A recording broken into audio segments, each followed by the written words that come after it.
Halo guys, kembali di channel YND Storyland. Di video kali ini, admin akan mendongeng sebuah film seru berjudul Black Lake yang dirilis pada tahun 2022. Dan gak usah lama-lama, yuk mari kita simak alur ceritanya.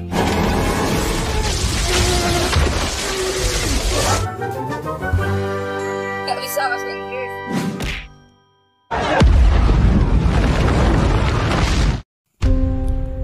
Film dibuka dengan seorang aktivis politik bernama Sophia Flores yang sedang berpitato dengan penuh semangat di hadapan orang-orang yang sedang mendemo di depan Gedung Putih. Pada saat itu, ia mengatakan kalau Amerika membutuhkan pemerintah yang jujur tanpa adanya korupsi. Di antara kerumunan orang-orang tersebut, ada seorang pria bernama Dusty Crane. Ia sangat terkesan dengan keberanian Sophia. Political warfare. For all people. They have the gall. Respect its people.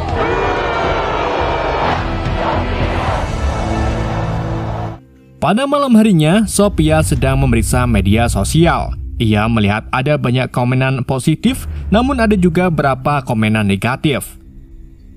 Setelah itu, Sophia keluar dari mobil dan berpamitan. Tetapi tiba-tiba ia ditabrak oleh seorang dan meninggal di tempat.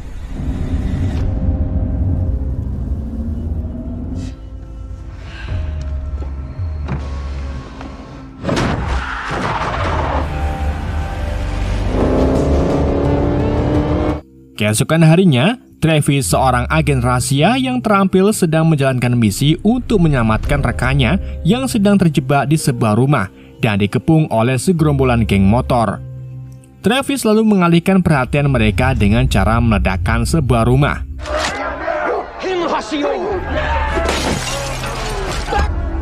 I'm about to. I didn't do anything.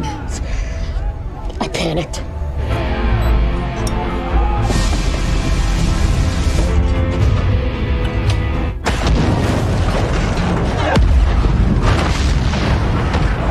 Setelah semua perhatian teralihkan, ia langsung menyelamatkan rekannya dan melarikan diri dari situasi berbahaya tersebut. Di hari berikutnya, Travis bertemu dengan Jibril Robinson yang merupakan kepala FBI sekaligus bosnya. Jibril memberinya misi baru untuk menyelamatkan dan menangkap agen FBI yang telah mengkhianati organisasi. Tanpa ragu, Travis pun menerima tugasnya. Paid for their jobs or their wallets or their lives.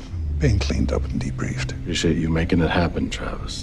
Didn't realize the FBI was charged. Tetapi sebelum bertugas, ia meluangkan waktu untuk menghadiri pesta ulang tahun cucunya. Di tengah-tengah perayaan, Travis ngomong pada putrinya kalau ia berencana untuk pensiun dari FBI. Ia merasa dirinya sudah terlalu tua untuk menjalankan misi-misi yang berbahaya, dan ia juga ingin lebih banyak menghabiskan waktu bersama keluarganya. She likes me. He's one who's borderline certifiable. The odd weekday if we can make that work. Or if you count the windows in the bathroom. Di sebuah kantor berita, Mira sedang membahas tentang kasus kematian Sophia yang janggal pada rekannya. Make it news, it'll be like it never happened. Call out Metro PD as criminal. Driver was using a fake name. That's sketchy. Find them first. Mira menduga kalau kematian Sophia itu disengaja karena pandangan kritisnya terhadap pemerintah. Pada saat yang bersamaan, Dusty sedang berada di dalam mobil. Ia dihampiri oleh petugas polisi yang sedang berpatroli. Lalu mereka menangkapnya karena Dusty terciduk sedang memakai obat-obatan. Dusty mencoba melawan mereka, tetapi karena kalah jumlah, ia pun menyerah dan dibawa ke kantor polisi. Step out of the vehicle.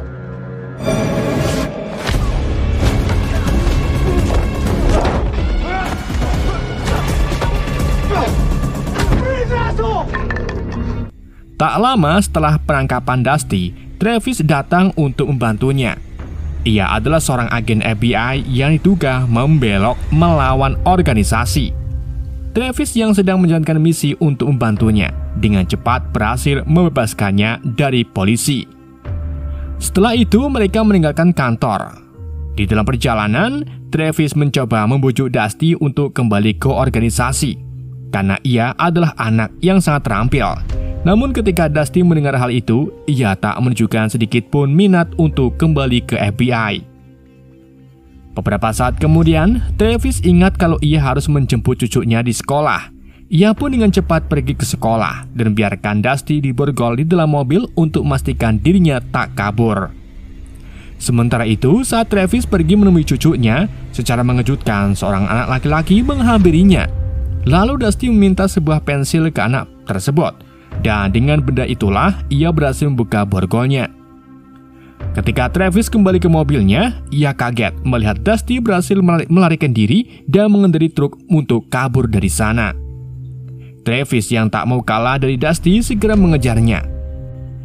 Di dalam truk, Dusty mencoba menghubungi Mira dan mengatakan kalau ia memiliki informasi penting untuk dibagikan. Saat perhatiannya teralihkan, ia kehilangan kendali yang menyebabkan truknya terjungkal. What the hell are you doing?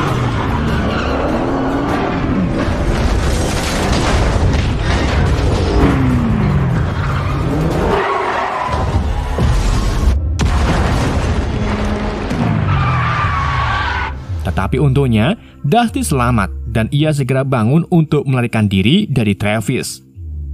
Dusty bergegas pergi ke kantor agensi berita untuk menemui Mira. Dusty yang berburu-buru memberitahunya kalau ia akan menemuinya di hari lain untuk memberikan semua informasi yang ia miliki. Travis yang tak berhasil menangkap Dusty kemudian menemui Jibril dan mengatakan kalau ia gagal dalam misinya. Lalu, Travis mengatakan kalau ia akan segera pensiun dan menjelaskan kalau dirinya sudah terlalu tua untuk melakukan misi-misi yang sangat berbahaya. Ia juga menambahkan kalau ia ingin menghabiskan waktu dengan keluarganya. Jibril yang mendengar hal tersebut tak setuju dan memberitahunya jika dirinya ingin pensiun maka ia harus menangkap Dusty terlebih dahulu. Moral code moment. Well, no need to hold it in with me, buddy. Truck stunt. Need you to bring them back. Maybe it's time I hang it up. This places physically and mentally. Deal? Sementara itu, Mira menceritakan kepada Drew tentang Dusty yang mempunyai informasi penting terkait kematian Sophia. Di malam harinya, Travis menemui Mira dan menanyakan tentang apa yang dikatakan oleh Dusty kepadanya. Mira menjawab kalau Dusty belum mengatakan apa-apa padanya. Setelah itu, Travis memberi Mira kartu namanya. But that wasn't enough for him. Where he is, you're an accessory after the fact. Nothing about me or my fledgling career. He lives in a shoebox-sized apartment. You don't have a subscription to the police wire. He contacts you, you contact me. Di sisi lain, Dusty hendak memberikan data penting itu kepada Mira, tetapi tiba-tiba dua pria misterius muncul dan mencoba untuk mengambilnya. Kemudian, mereka pun mulai bertarung dan terjadilah baku tembak di antara mereka.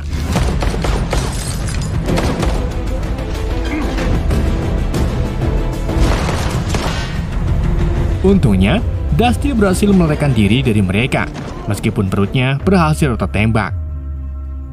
Di keesokan harinya, Mira menerima telepon dari Dusty dan memintanya untuk bertemu. Lalu tanpa ragu, Mira pun langsung bergegas OTW ke lokasi. Di sisi lain, tanpa sepengetahuannya, Travis telah diam-diam mengikutinya. Setelah sesampainya di tempat, mereka sengaja bertemu di antara kerumunan wisatawan untuk menghindari kecurigaan. Tetapi Travis dengan mudah menemukan mereka. Ketika Dusty sedang membagikan beberapa informasi pada Mira, ia melihat Travis dan memutuskan untuk melarikan diri. Travis yang melihat hal itu pun langsung mengejarnya.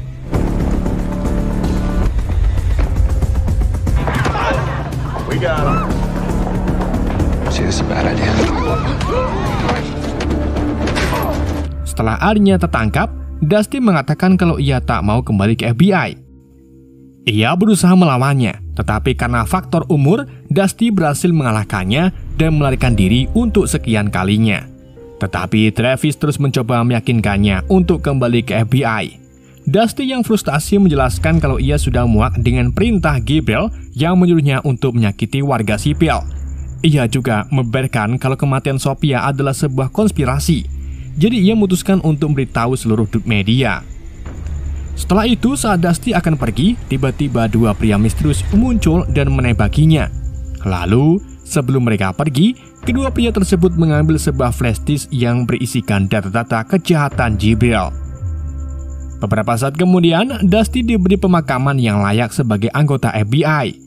Setelah pemakaman, Jibril mendekati Travis dan memintanya untuk fokus pada misi lain dan melupakan masalah Dusty. But let's be honest. He was one of the good guys. Focus back where it needs to be. Future until something. Setelah itu, Travis pergi menemui Mira untuk bertanya tentang informasi yang diberikan oleh Dusty. Ia mengatakan kalau ia hanya mencatat sedikit informasi tentang operasi Unity. Travis yang menyadari kalau itu adalah operasi rahasia FBI yang diperintahkan langsung oleh Jibril untuk menghilangkan mereka yang menantang pemerintah. Director of the FBI. Other times, he was roughing her up pretty bad. I can usually suppress the thought. The books, that gives him plausible deniability for anything he did. Di sore harinya, Travis pergi menemui Jibril untuk menanyakan kebenaran tentang operasi Unity yang telah merenggut banyak nyawa warga yang tak berdosa.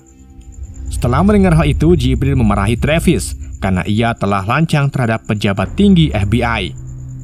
Pada saat itu, Travis jadi tersadar kalau apa yang Dusty katakan sebelumnya itu sebuah kebenaran. Karena kejadian itu, ia memutuskan untuk keluar dari FBI. Namun Jibril mencoba menghentikannya dengan mengancam akan mengganggu keluarganya jika ia meninggalkan organisasi ini. We are in this to the end. Yours. That's all I am to you. There is no out for you. Now, right now. Di lain sisi, Drew yang sedang dalam perjalanan pulang merasa kalau mobilnya sedang diikuti. Ia lalu mempercepat laju mobilnya untuk menghindarinya. Tetapi pada akhirnya, ia malah kehilangan kendalinya dan menabrak mobil lain.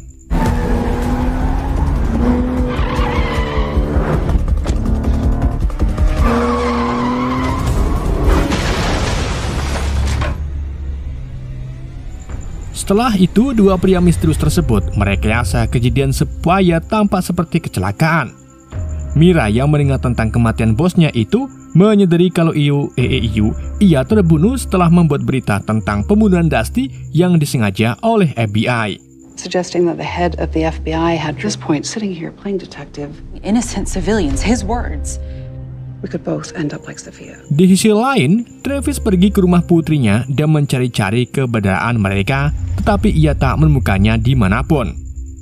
Di keesokan harinya, ia pergi ke rumah sakit tempat Amanda bekerja dan sekolah Natalie untuk mencari mereka. Namun sayangnya, ia tak mendapatkan jawaban apapun tentang keberadaan mereka. Travis curiga kalau Jibril lah dalang di balik kejadian ini. Kemudian ia pergi menemui Jibril dan menanyakan tentang keadaan keluarganya. Namun, Jibril mengaku kalau ia tak mengerti apa yang Travis maksudkan. Travis pun lalu memperingatinya kalau ia tak akan tinggal diam jika Jibril terlibat dalam hilangnya Amanda dan Natalie. Travis! What did you do? Had each other's back, remember? You're gonna need more men. That's the wrong decision. But it doesn't have to be this way. No, it's over. Sementara itu, di kantor FBI, Jibril terlihat sedang berbicara dengan dua orang pria misterius. Mereka adalah bawahan yang selalu menjalankan operasi Unity. Jibril menjalankan operasi ini hanya sekedar untuk memperpanjang masa jabatannya sebagai direktur FBI. Ia lalu memerintahkan kedua pria tersebut untuk melenyapkan Travis, karena ia yakin kalau Travis sudah mengetahui tentang rahasia miliknya. Of counterintelligence action, it doesn't mean it's still not the truth. To maintain law and order. It wouldn't be pretty, sir. No. Di keesokan harinya, Mira bertemu dengan rekannya dan membahas tentang kecurigaannya terhadap Jibril yang terlibat dalam tindakan yang ilegal. Mereka bertukar pikiran tentang bagaimana cara untuk mengekspos tindakan Jibril tersebut. Saat itu, Mira mengingat kalau Travis mungkin saja mempunyai informasi penting tentang kejahatan Jibril. Live in the happiness of the unknown. That agent and Drew are both dead. For an interview with the asshole that killed Dusty. Information that hides behind the veil of need to know. Very capable when it comes to... Setelah itu, Mira pun menemui Travis dan meminta untuk membantunya mengungkapkan kejahatan Jibril kepada publik. Travis lalu mengatakan kalau Jibril menyimpan seluruh data penting FBI termasuk informasi tentang pengoperasian Unity dalam berangkas di rumahnya. Ketika Travis hendak pulang, ia melihat sebuah mobil terparkir dengan dua pria misterius di dalamnya. Mereka sedang menunggu kepulangan Travis untuk menghabisinya. Tetapi berkat kecerdikan Travis, ia pun berhasil mengelabui mereka dan meledakkan mobilnya sebagai peringatan.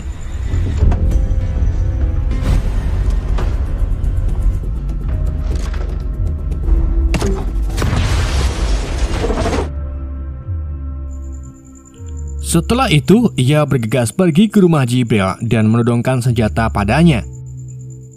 Ia kemudian meminta semua data operasi Unity. Jibril yang tak memiliki pilihan lain pun membukakan brankas dan memberikan semua data-datanya. Ketika Travis sedang sibuk menyalin data ke USB, Jibril menggunakan kesempatan ini untuk melarikan diri dan menyuruh para bawahannya untuk membunuh Travis yang berada di rumahnya. Bagi Travis, itu semua bukan masalah yang sangat besar karena ia memiliki pemikiran yang cerdik. Lalu ia mulai membuat sebuah perangkap di dalam rumah, seperti membuat genangan air dan mematikan lampu.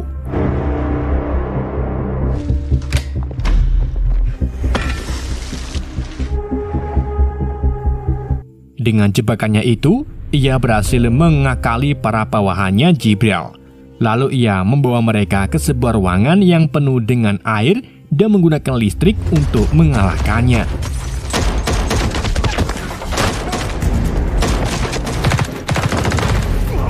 This is not your fight.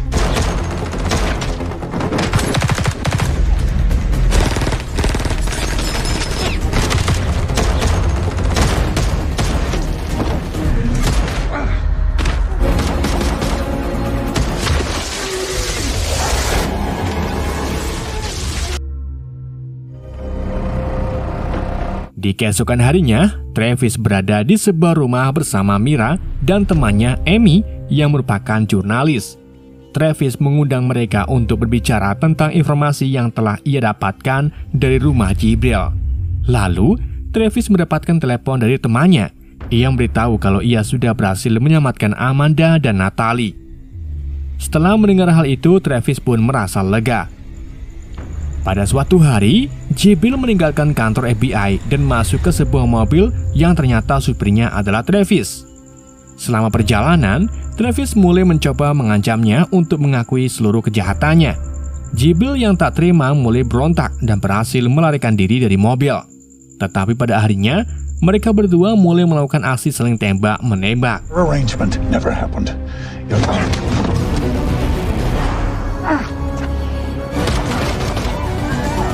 Travis yang cekatan berhasil mengepung Jibril dan mengancam akan membunuhnya.